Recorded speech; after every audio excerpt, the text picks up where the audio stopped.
Welcome to English Stories with Dr. K. Relationships in the 21st Century by James M. Henslin. The Changing Timetable of Family Life, Marriage and Childbirth. Figure 12.11 on the following page illustrates a profound change in U.S. marriage. As you can see, the average age of first-time brides and grooms declined from 1890 to about 1950. In 1890, the typical first-time bride was 22, but by 1950, she had just left her teens.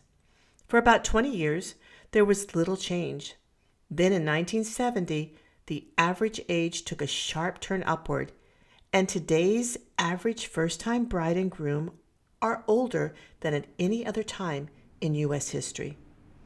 Since postponing marriage is today's norm, it may surprise you to learn that most U.S. women used to marry before they turned 24. To see this remarkable change, look at figure 12.12. The percentage of men between 20 and 24 who are married is now less than a fourth of what it was in 1970. For women, it is less than a third. Just as couples are postponing marriage, so they are putting off having children.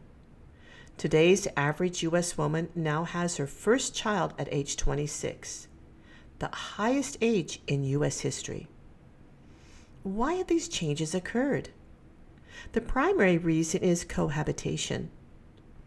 Although Americans have postponed the age at which they first marry, they have not postponed the age at which they first set up housekeeping with someone of the opposite sex.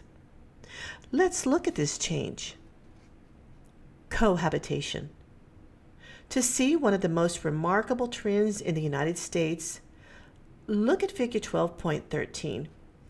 This figure shows the increase in cohabitation, adults living together in a sexual relationship without being married.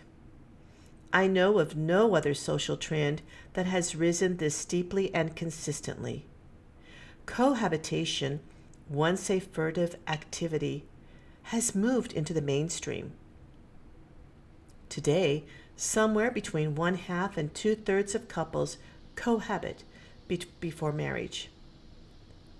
Cohabitation and marriage, the essential difference. The essential difference between cohabitation and marriage is commitment.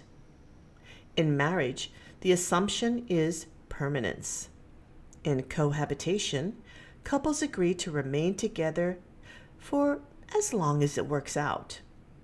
For marriage, individuals make public vows that legally bind them as a couple. For cohabitation, they simply move in together. Marriage requires a judge to authorize its termination. But if a cohabiting relationship sours, the couple separates, telling friends and family that it didn't work out. Within 3 years of cohabiting, 40% of couples decide to make this commitment and they marry. Another 27% break up and the rest continue to cohabit. Cohabitation and health. This might surprise you, but cohabitation makes some people healthier. Men who cohabit live longer than men who remain single or divorced. For some reason, these health benefits come to men, but not to women. And here's another surprise. Cohabitation seems to have a negative effect on the health of children. About 1/4, 23%, of U.S. children are now born to cohabiting parents. Sociologist Cami Schmier, 2011, compared the health of children of married and cohabiting parents. She found that, on average, the children of cohabiting parents are slightly less healthier than the children of married parents. Schmier suggests that this is because cohabiting relationships have more conflict. But this is just a guess. Because this is just a single study, we must be cautious about drawing conclusions. We'll see what further research brings. Does cohabitation make marriage stronger? It would seem that cohabitation would make marriage stronger. Cohabiting couples share everyday, living together experiences, giving them the chance to work out many problems before they marry.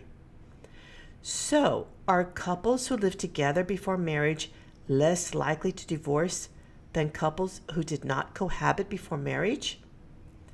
A few years ago, researchers found the opposite, that couples who cohabited before marriage were more likely to divorce. The latest research, however, shows that their divorce rate is about the same.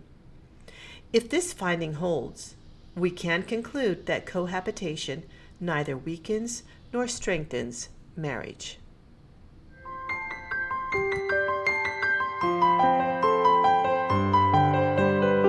Please subscribe, like, and share.